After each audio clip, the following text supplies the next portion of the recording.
In the glittering, treacherous ballrooms of Regency London, a single misstep can mean social ruin.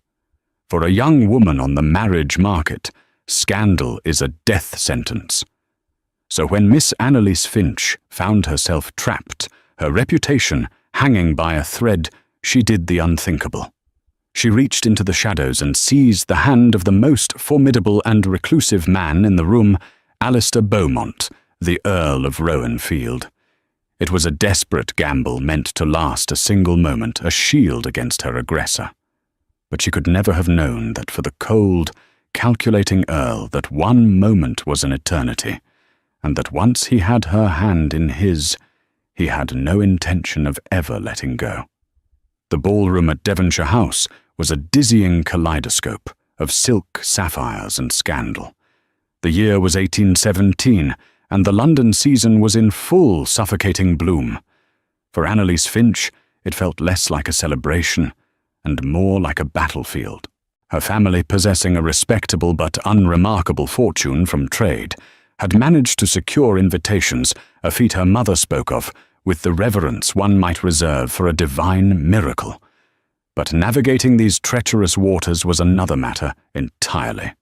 Annalise smoothed the skirts of her primrose silk gown, her gloved fingers trembling slightly. The air, thick with the scent of beeswax and hothouse flowers, was becoming difficult to breathe. The problem was not the crowd, nor the heat from the 1,000 candles flickering in the chandeliers above. The problem was Lord Percival Finchley.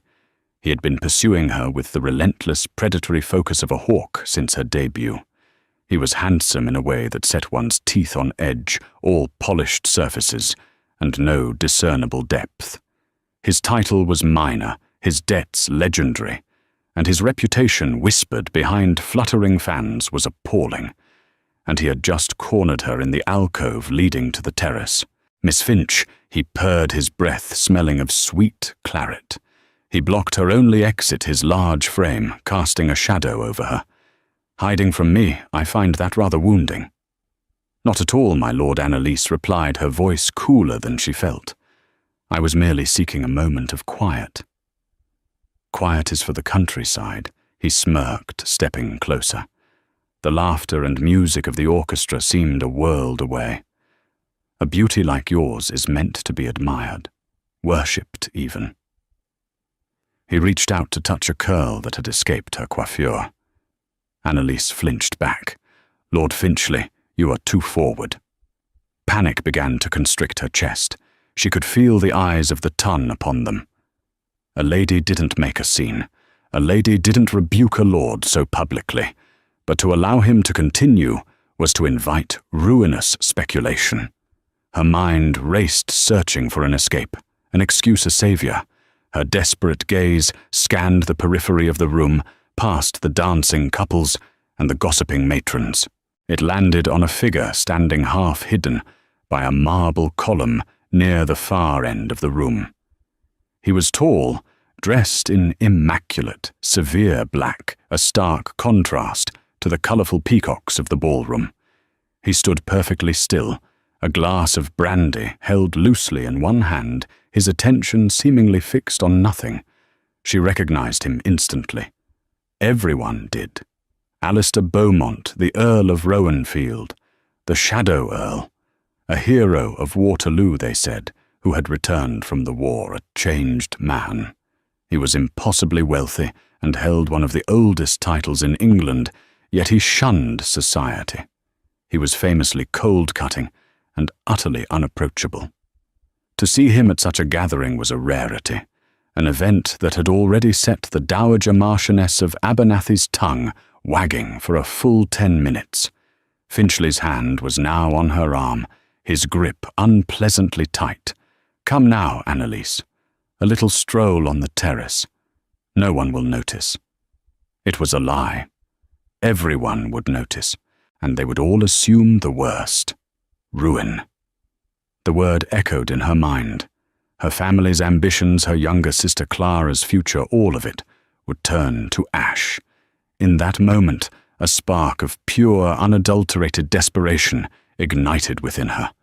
An idea so audacious, so suicidal, that it could only have been born of sheer terror. "Forgive me, my Lord Annalise," said her voice, shaking but clear. "I believe my fiancé is waiting for me." Finchley froze, his smug expression faltering. "Your fiancé? You are not engaged." "Oh, but I am," she insisted, her heart hammering against her ribs. With a strength she didn't know she possessed, she wrenched her arm free. She didn't run. She walked with as much dignity as she could muster directly towards the shadows, directly towards the Earl of Rowan field. He watched her approach, his grey eyes, startlingly light in his stern, handsome face, missing nothing. There was no flicker of surprise, no curiosity, just a calm, unnerving assessment. He looked like a marble statue, beautiful and entirely lifeless. She reached him, her breath catching in her throat.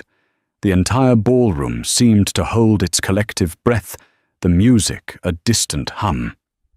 Lord Finchley stood frozen in the alcove, his face a mask of disbelief and fury. Annalise stopped directly in front of the Earl. She didn't have a plan beyond this single mad act. Looking up into his impassive face, she curtsied slightly and spoke, her voice a whisper meant only for him. "My lord, forgive this unforgivable imposition. I am in desperate need of assistance." "A moment is all I ask." And then she did it. Before he could respond, before he could refuse, and leave her to be devoured by the wolves, she reached out and took his hand. His skin was cool, his fingers long and strong. It was a shocking, intimate gesture. A woman did not simply take an earl's hand. A gasp rippled through the nearby guests. Annalise expected him to pull away, to fix her with a look of withering disdain that would send her fleeing in shame. She expected her world to end right there. Instead, the impossible happened. His fingers closed around hers. His grip was not punishing, but it was absolute. Firm. Inescapable. He turned his cool grey eyes from her to the fuming Lord Finchley across the room. A slight, almost imperceptible arching of his brow was his only reaction. Then he looked back down at her. For the first time, a flicker of something amusement intrigue danced in the depths of his eyes. A low, quiet voice, smooth as aged whiskey, met her ears. "It seems Miss Finch, the Earl of Rowan field," said his thumb, brushing slowly over her glove, "that you have kept me waiting." The ballroom had erupted in a maelstrom of whispers. The sight of the reclusive Earl of Rowan field, not only tolerating the touch of an unknown miss, but holding her hand as if it were his right, was more riveting than any royal announcement. Annalise Finch, who an hour ago had been just another face in the crowd, was now the absolute centre of the Ton's universe. Alistair Beaumont did not release her hand. Instead, he tucked it securely into the crook of his arm. "I believe the air in here has become rather stale," he stated, his voice carrying just enough to be overheard by those nearest. "Allow me to see you home, Miss Finch." It was not a request. It was a command, wrapped in the thinnest veneer of courtesy. Dazed Annalise could only nod.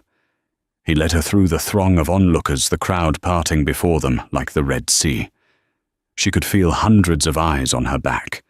She caught a glimpse of Lord Finchley, his face pale with rage and humiliation, before she was swept out into the cool night air. The silence in the Earl's carriage was heavier than any conversation. The vehicle itself was a testament to his status: dark, lacquered wood, supple leather seats, and the Rowan field crest discreetly embossed on the door. It moved with a silent, well-sprung grace that spoke of immense wealth. Annalise sat opposite him, her hands clasped tightly in her lap, her borrowed courage having evaporated completely, leaving only a cold dread. She had survived the fire only to find herself in the lion's den. The Earl watched her from the shadows of his corner. The passing street lamps cast fleeting light across his face, illuminating a strong jaw, a straight nose, and a mouth that looked as if it had forgotten how to smile. A thin scar, barely visible, traced a line from his left temple into his hairline, a souvenir from the war, she presumed. "You have Miss Finch." He began his voice, calm, and even placed us both in a rather interesting position. "My lord, I can only offer my most profound and sincere apologies," Annalise stammered, her gaze fixed on her own lap. "My actions were born of desperation. Lord Finchley was insistent. I never intended to involve you or to imply, that is to say, that I am your fiancé," he finished for her. He didn't sound angry. He sounded analytical, an effective if dramatic solution to your immediate problem. However, it has created a new one. By dawn, every gossip columnist from the Morning Post to the cheapest scandal sheet will have our names linked. Your reputation, which you were so keen to protect, is now more precarious than ever. It hangs entirely on my next move." The cold truth of his words settled over her. He could deny everything. He could claim she was a hysterical, ambitious woman who had thrown herself at him. He would be believed. He was the Earl of Rowan. She was a nobody. What will you do?" she whispered. He leaned forward slightly, the faint light catching the silver in his grey eyes. "That depends on you. You used me as a shield. I am now offering to make that shield permanent, for a price." Annalise's head snapped up. "A price I find society tiresome," he stated bluntly. "Specifically the matchmaking mamas and their simpering daughters. They see my title and my fortune, and they hunt me as if I were a prize stag. It is exhausting. Your little drama tonight has given me an idea." He paused, letting the weight of his words fill the carriage. "We will continue the charade," he said. "You and I will be officially engaged. You will play the part of my adoring fiancé. In return, you will have my name, my protection. Lord Finchley and his kind will not dare to approach you. Your family's social standing will be secured beyond their wildest dreams. You will be the future Countess of Rowanfield." Annalise stared at him, speechless. It was an insane proposal, a business transaction masquerading as a love match. "And what do you gain?" she finally managed to ask. "Beyond freedom from ambitious mother's peace," he said simply. "With you on my arm, the hunt will be over. They will move on to other prey. I require a fiancé who is intelligent enough to understand the rules of this arrangement and convincing enough to play the part. Your performance tonight suggests you are more than qualified. It is a mutually beneficial arrangement, Miss Finch, a contract." And when this contract is over, she pressed a knot of unease tightening in her stomach. "When you tire of the game, we will stage a discreet, amicable parting of ways after the season. A simple incompatibility of temperament. By then your family will be established, and you will have no shortage of suitable offers. You will be free, and I will have had my summer of peace." It was a cold, calculated proposal, devoid of any emotion. Yet it was also a lifeline. He was offering her everything she and her family could ever want: security status and protection. The alternative was to be cast back into the sea, where sharks like Finchley were circling her reputation, now tainted by the very scandal she had tried to avoid. "Why me?" she asked, the question slipping out before she could stop it. "You could have any woman in London. Why agree to the mad fantasy of a stranger?" He settled back into the shadows, his expression unreadable. For a long moment he was silent. Perhaps he said, his voice a low murmur, "I was bored. And you, Miss Finch, are the least boring thing to have happened to me since I returned from France." He paused. "Do we have an agreement?" The carriage slowed as it approached her family's modest but respectable home in Bloomsbury. Her future in all its terrifying, brilliant uncertainty was waiting on her answer. She thought of her gentle sister Clara and her parents' anxious faces. She thought of Lord Finchley's sneer. Then she looked at the Earl, at the unyielding strength in his posture, the sharp intelligence in his eyes. He was a danger, but he was a different kind of danger. He was a fortress. Yes, my Lord, Annalise heard herself say the words, feeling foreign on her tongue. We have an agreement. A small, humorless smile touched the Earl's lips. Excellent. I will call on your father tomorrow at noon to make it official. Be ready to be convincing, Miss Finch. The performance begins at dawn. The news of the engagement between the Shadow Earl and the unassuming Miss Finch exploded like a cannonball in the placid waters of the London Tun. Annalise's father, a sensible merchant who nearly fainted when the Earl of Rowanfield's carriage appeared outside his door, could only stammer his assent. Her mother wept with joy, already planning a guest list for a wedding that would eclipse a royal coronation. Her sister Clara was giddy with the romance of it all, seeing only a fairy tale, where Annalise saw the cold, hard lines of a contract. Life as the Earl's fiancée was a dizzying whirlwind. A river of packages began arriving at the Finch residence, gowns from the finest modistes in London, jewels from Rundle Bridge that made her mother gasp invitations to every event of consequence. Alistair, now a constant and unnervingly composed presence in her life, orchestrated it all with quiet, ruthless efficiency. Their public courtship was a masterpiece of theatre. They rode in Hyde Park during the fashionable hour, Alistair on his magnificent black stallion Annalise, on a gentle grey mare he had procured for her. He was an impeccable escort, his hand always ready to assist her. His expression, a carefully constructed mask of attentiveness. They attended the opera, sitting in his family's prominent box, the focus of 1,000 inquisitive opera glasses. To the world they were the season's most unlikely and therefore most fascinating couple. Behind the curtain, their interactions were stilted and formal. He was her tutor in the art of being a future countess. When the Dowager Marchioness of Abernathy asks about our first meeting, you will say, "It was at a private musical a month ago," he instructed during one tense lesson in his vast, silent library on Grosvenor Square. You will describe my rendition of a Schubert piece as moving. It is a plausible fiction. And do you play Schubert?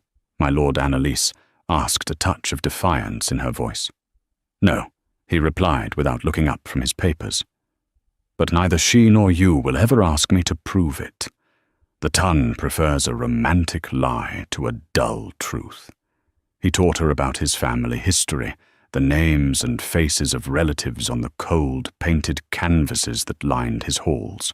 He informed her of the political leanings she was now expected to adopt, staunchly Tory, and the charities she would be expected to patronize. It felt less like a courtship and more like an induction into a very exclusive, very lonely club. Annalise played her part to perfection. She smiled demurely, tilted her head at the correct angle, and recited the lines he had fed her. She was a quick study, and her natural intelligence, long hidden behind a veneer of propriety, allowed her to navigate the shark-infested waters with surprising skill. She even managed to parry the barbed questions of the Dowager Marchioness, who watched their every move with the gimlet eye of a hanging judge. Yet glimpses of the man behind the mask occasionally broke through.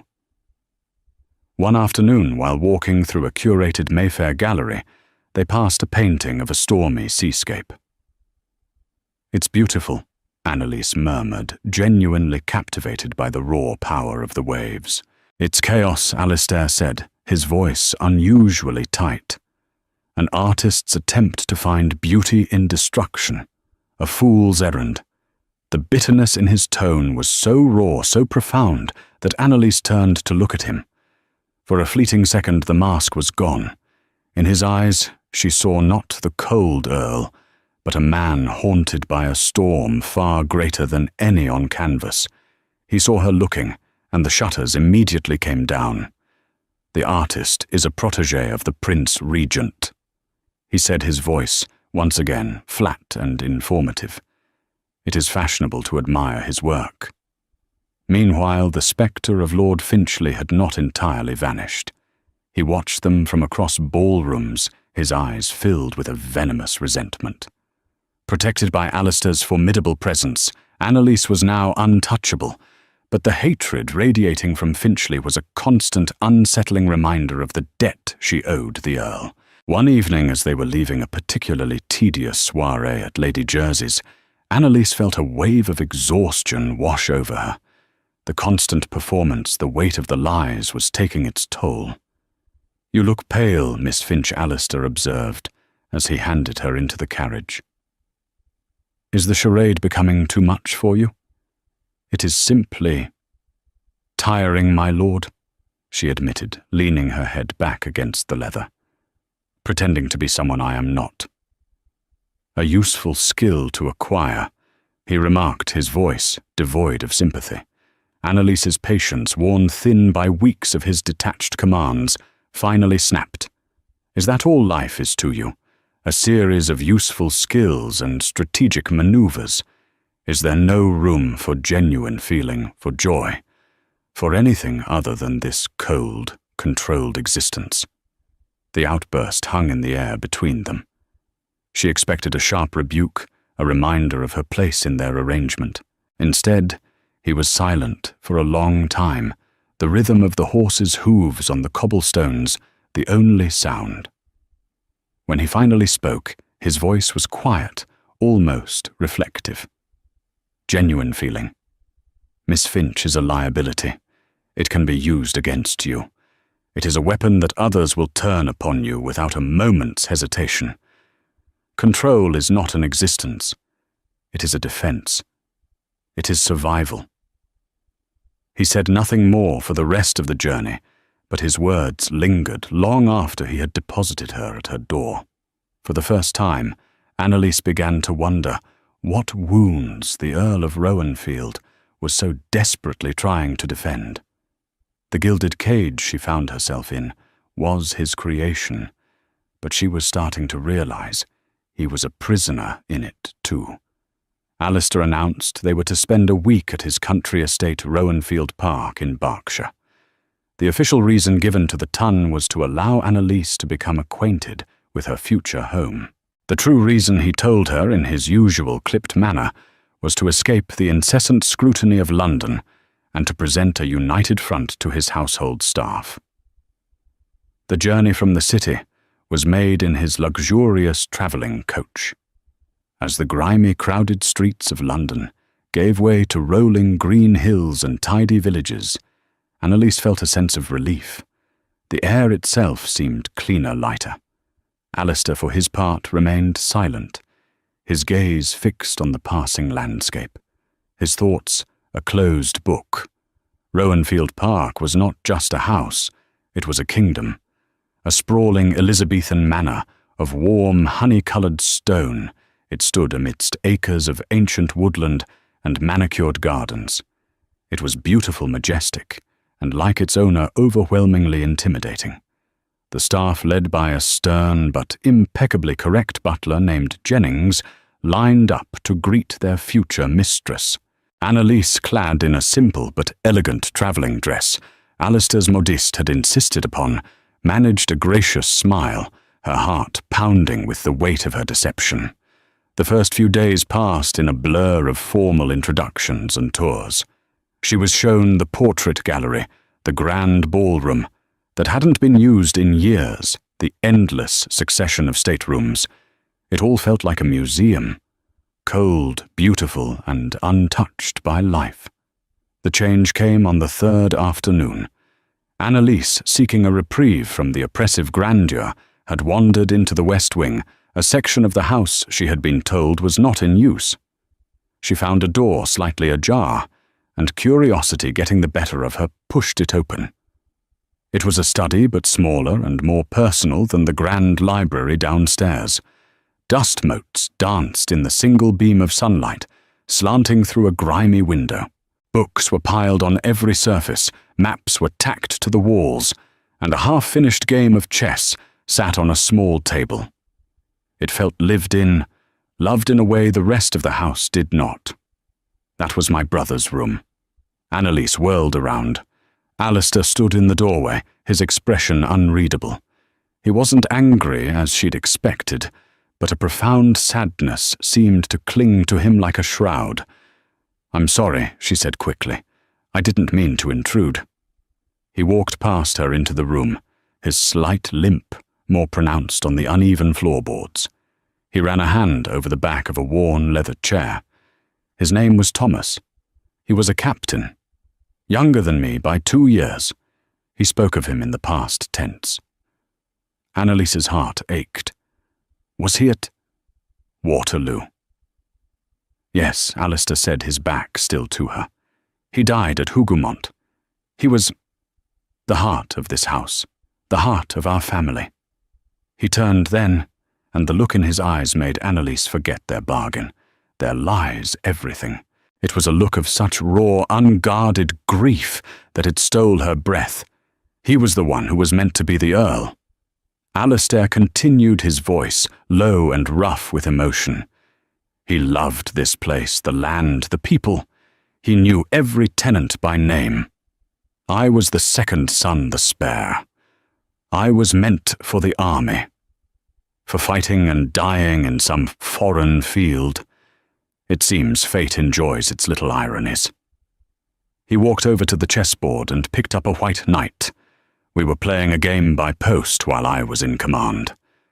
This was his last move, sent the week before the battle. I never had the chance to send my reply. Annalise felt tears prick her eyes. In this dusty, forgotten room, she was finally seeing the real Alistair Beaumont. Not the cold, calculating Earl, but a man shattered by loss, thrust into a role he never wanted, haunted by the ghost of the brother he loved. "My lord, Alistair," she said softly, using his given name for the first time. "I am so very sorry." He looked at her, his composure cracking. "He would have liked you," he said, the admission sounding as if it were torn from him. "You're clever. You don't simper.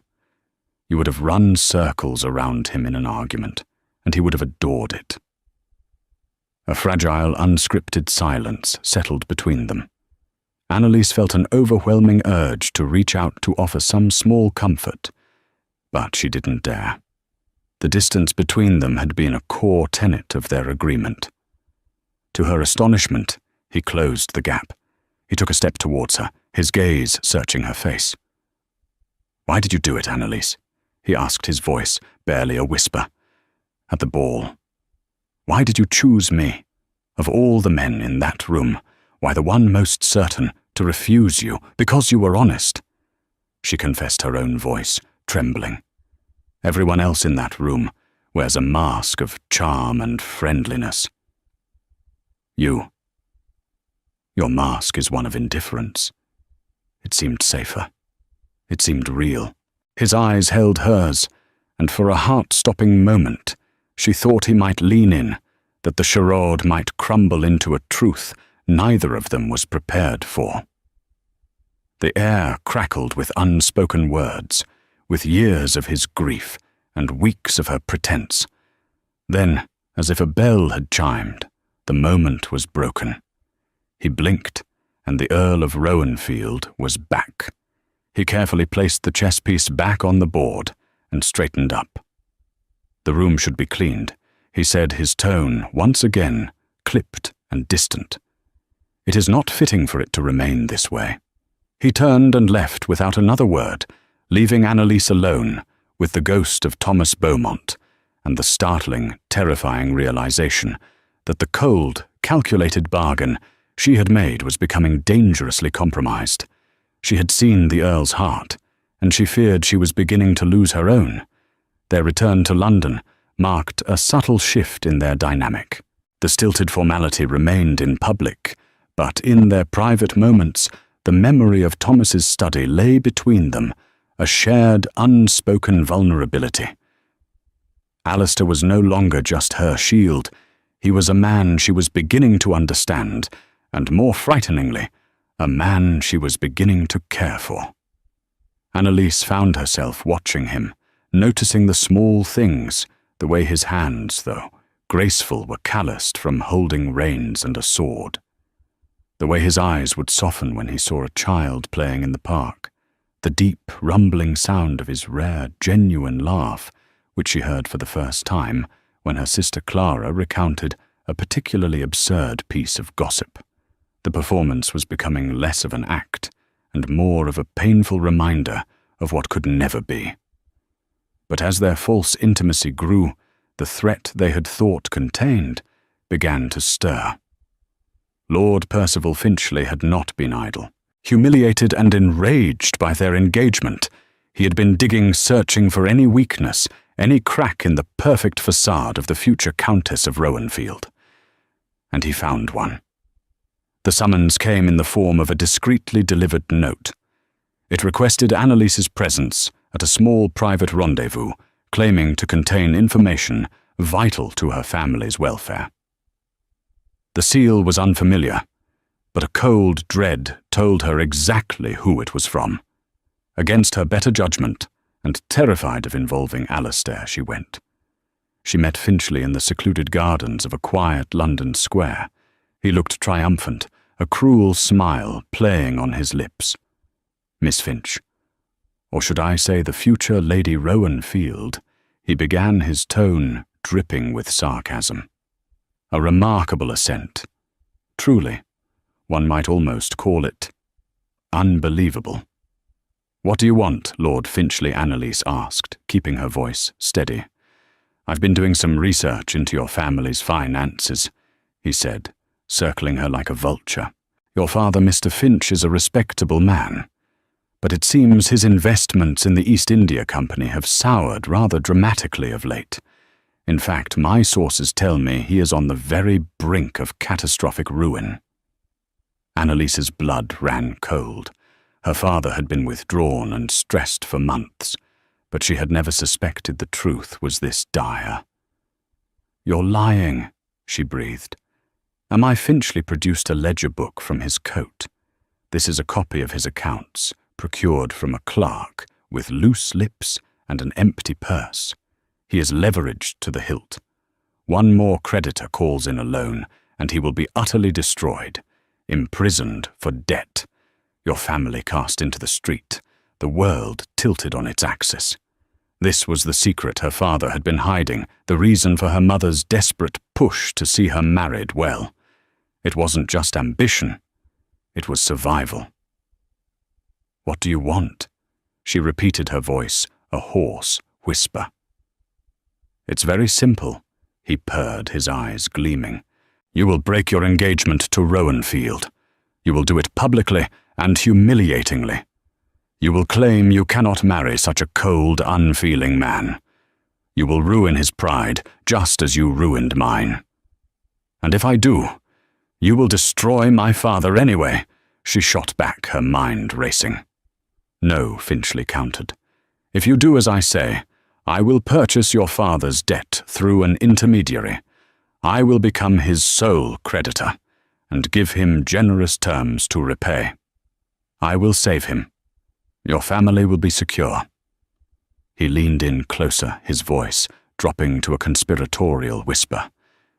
"You see, I still want you, Annalise. And once you are free of the Earl and indebted to me, you will be mine." The sheer villainy of his plan was breathtaking. He was offering to save her family in exchange for her life, her freedom, her very self. And if I refuse? "Then this ledger," he said, tapping it with a gloved finger, "finds its way to every bank and creditor in London by noon tomorrow, and I will have the distinct pleasure of watching as the great Earl of Rowanfield discovers his pristine fiancée is nothing more than the daughter of a bankrupt charlatan. Do Do you think his pride could withstand such a scandal? He will drop you faster than a hot coal, and your family will be ruined anyway. This is your only choice." Annalise felt trapped to the walls of the gilded cage, pressing in on her until she could barely breathe. To tell Alistair would be to admit her family's shame, to reveal the sordid truth behind their social climbing. His proposal had been a business arrangement, predicated on her being a respectable, if untitled partner. The daughter of a debtor on the verge of prison was another matter entirely. His cold logic would dictate she was no longer a suitable asset. He would cast her aside to protect his own name. The fragile budding connection between them would be crushed under the weight of this ugly reality. But to accept Finchley's terms was unthinkable. It was a life sentence of misery and servitude to a man she despised. She looked at Finchley's smug, triumphant face and saw no way out. Her family's fate rested entirely on her. The shield Alistair had offered her had become the very thing that now put her family in the crosshairs. She had to protect them, even if it meant sacrificing herself. And more than that, she had to protect Alistair from the stain of her family's disgrace. The irony was devastating. To save the man she was starting to love, she would have to break his heart, or at least the part of it he pretended not to have.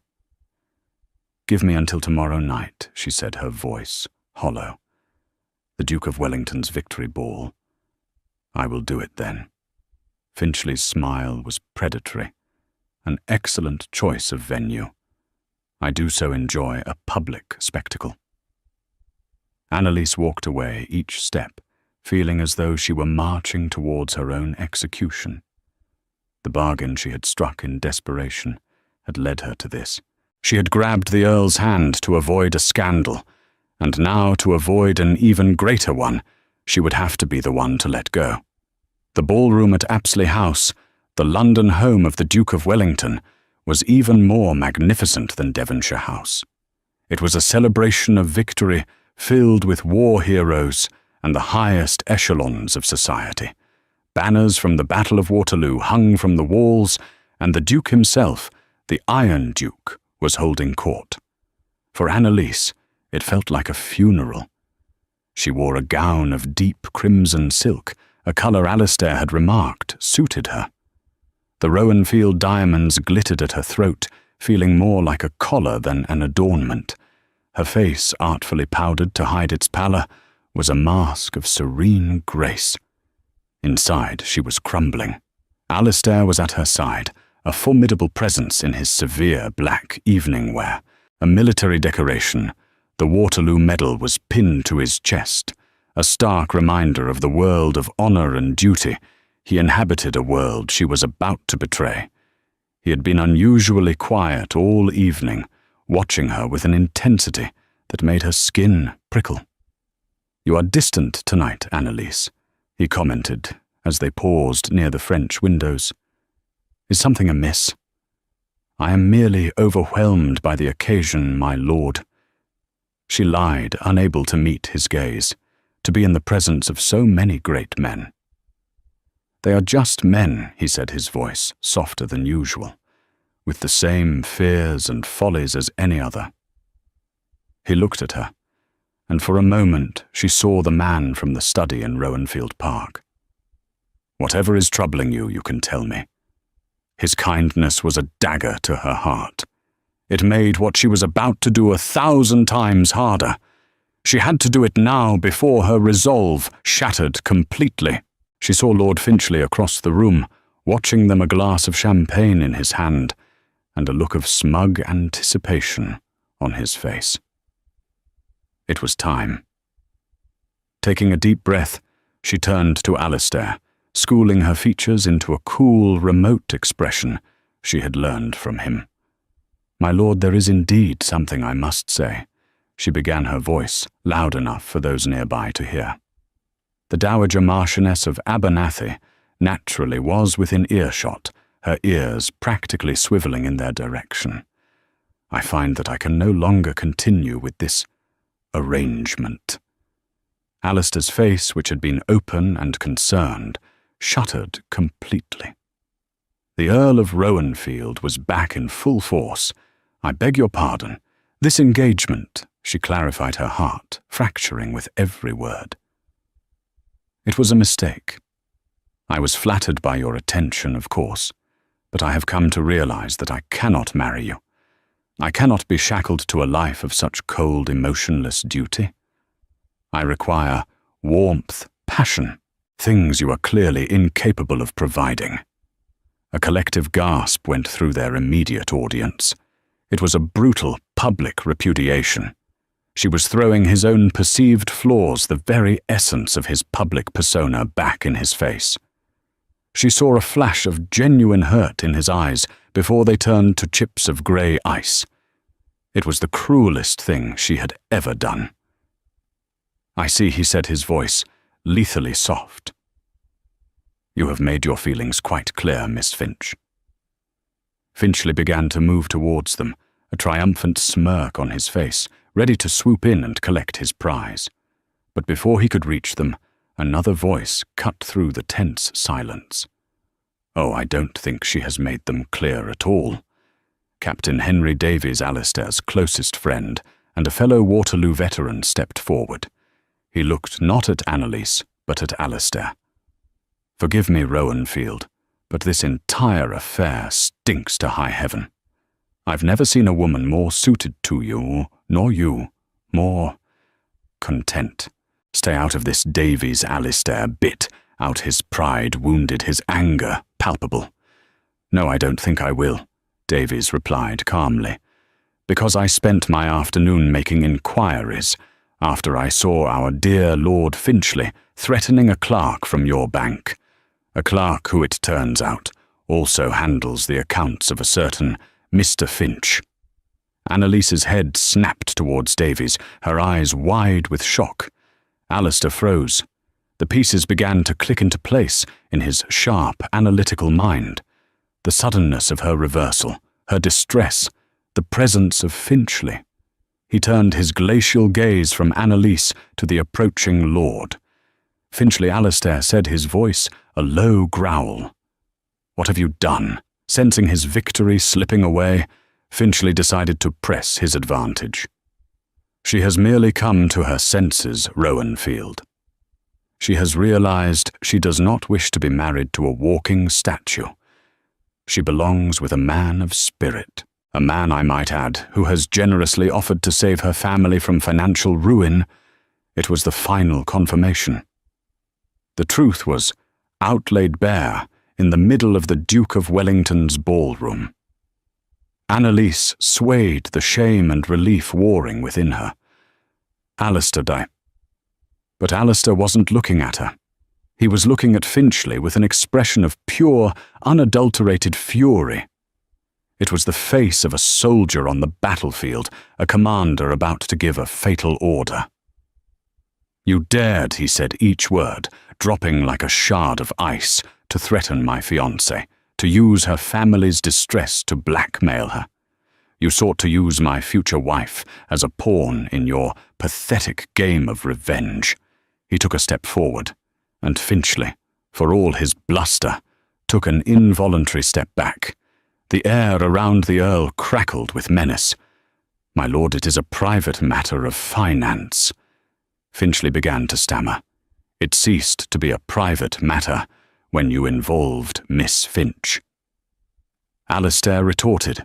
He then raised his voice for all to hear. "Let it be known that Lord Finchley is a man who preys on the misfortunes of others. A man who attempts to coerce women by threatening their families. A man whose own debts are so vast, he must resort to blackmail to keep his head above water. He is a coward and a scoundrel, and he is not fit to be in the same room as decent men." The denouncement was absolute. It was a social execution, delivered with the precision of a sword stroke. Finchley stood pale and trembling as every eye in the room turned on him with contempt. His game was over. He turned and practically fled the ballroom. The drama had reached its peak. The whispers were deafening. Annalise stood amidst the wreckage of her plan, her public betrayal, and his stunning defense, not knowing what would happen next. Alistair turned back to her. The fury in his eyes had been replaced by something else, something she couldn't read. "We are leaving," he said, his voice tight with an emotion she couldn't name. He took her arm, his grip firm but not harsh. He ignored the stares, the whispers, the presence of the Duke himself, and led her from the room, leaving the scandal of the season to fester in their wake.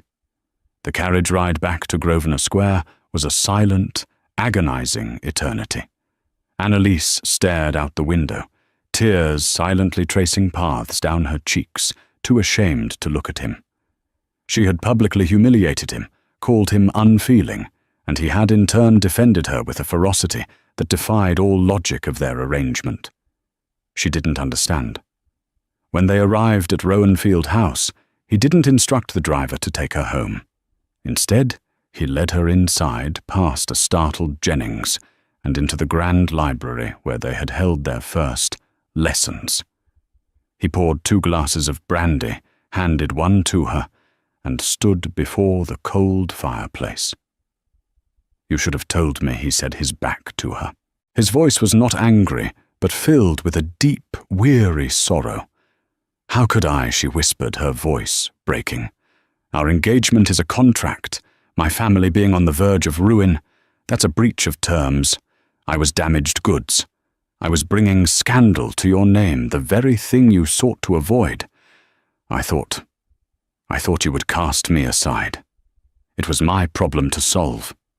You thought I would abandon you to a man like Finchley to protect my own name." He turned around, and the pain in his eyes was so profound it made her flinch. "After all this time, Annalise, is that truly what you think of me? It is what you taught me to think." She cried, the tears now flowing freely, that everything is a transaction, that emotion is a liability, that control is survival. I was merely following your rules. He crossed the room in 2 long strides and stood before her, his presence overwhelming. He gently took the brandy glass from her trembling hand and set it aside. "Then I was a fool," he said, his voice raw. "A damned fool." He reached up and cupped her face in his hands, his touch surprisingly gentle. "I have been a hypocrite. I told you to view this as a contract because I was too much of a coward to admit the truth. To myself or to you?" Annalise stared at him, her heart pounding in her chest. "The truth. This was never just a bargain for me." "Not really." His thumb stroked her cheek, wiping away a tear. "I did not agree to your mad scheme that night simply because I was bored. I agreed because I had been watching you for weeks." Her breath hitched. "When I first saw you at a musicale at Lady Wyndham's," he confessed, a faint, sad smile touching his lips. "You were arguing with some pompous academic about Keats's poetry. You were brilliant and passionate, and you didn't seem to notice or care that I was there. In a room full of people posturing and performing, you were the only real thing. I went to the Devonshire ball that night for you. I stood in the shadows, trying to work up the courage to have my friend Davies arrange an introduction. I was trying to find a way into your world." He let out a short, self-deprecating laugh. "And then you, in your beautiful, reckless desperation, simply walked up and grabbed my hand. You did in one moment what I had been too afraid to do for a month. You seized fate. And I seized my opportunity. The revelation was staggering. The entire foundation of their relationship, the cold, calculated bargain, was a lie. It had all been a pretext for him to be near her. His protection, his lessons, his moments of vulnerability, it all clicked into place. As for your father's debts," he continued softly, "I have been aware of them for over a month. Captain Davies's inquiries tonight were not his first. I bought the debt myself last week through my solicitor. Your family is in no danger. They are secure. I was simply waiting for the right moment to tell you a moment when you might believe the gesture was not part of our arrangement, but from the heart. Annalise could only stare at him speechless. The man who claimed emotion was a liability had orchestrated everything to save her, to protect her, to be with her, all while hiding behind the very mask he claimed to despise. Alistair. She breathed his name, a prayer on her lips. I was so lost after the war, after losing Thomas. He said, his grey eyes shining with unshed tears. I built walls of ice around my heart and called it control. I thought it was strength. But you, Annalise, you melted them without even trying. You made me want to feel again. And tonight, when I thought I was losing you, I realized that a life without you, no matter how peaceful or controlled, would be an empty one. He leaned in his forehead, resting against hers. The engagement was a sham. The courtship was a lie. But my feelings are not. I love you, Annalise Finch. I think I have from the moment I heard you defend poetry in a room full of fools. I am asking you now not as part of a bargain, but as a man who is utterly and completely in love with you. Will you be my wife, my true wife, in every sense of the word? Through her tears, Annalise began to laugh, a sound of pure, unadulterated joy. All the fear, all the pretense, fell away, leaving only the beautiful shining truth. She reached up, wrapped her arms around his neck, and pulled him down to her. Yes, she whispered against his lips. Oh yes, Alistair, always yes. Their first kiss was not the chaste public peck of their charade. It was a kiss of desperate relief and profound love, a sealing of a bargain, made not in a ballroom, but in their hearts. She had grabbed his hand to save herself from a fleeting scandal, never knowing she was truly grabbing onto a love that would define her entire life, a hand that, as he had promised himself that first night, would never ever let go. And so, a desperate act in a crowded ballroom became the first chapter of a legendary love story. Annalise and Alistair, the Shadow Earl and the merchant's daughter, proved to the world that the most profound truths can be hidden behind the most convincing facades. Theirs was a journey that began with a lie to save a reputation, but ended with a truth that saved two souls. They learned that true strength isn't about control or building walls, but about having the courage to be vulnerable, to reach out from the shadows, and to hold on no matter the cost. Their story reminds us that sometimes the greatest risks lead to the most magnificent rewards, and that love can be found in the most unexpected of moments. A frantic heartbeat, a whispered plea, and a hand that once taken was never meant to be released. If their story swept you away, and you believe in a love that shatters all expectations, please let us know in the comments below. Don't forget to like this video, share it with a fellow romantic, and subscribe to our channel for more tales of history, drama, and love against all odds.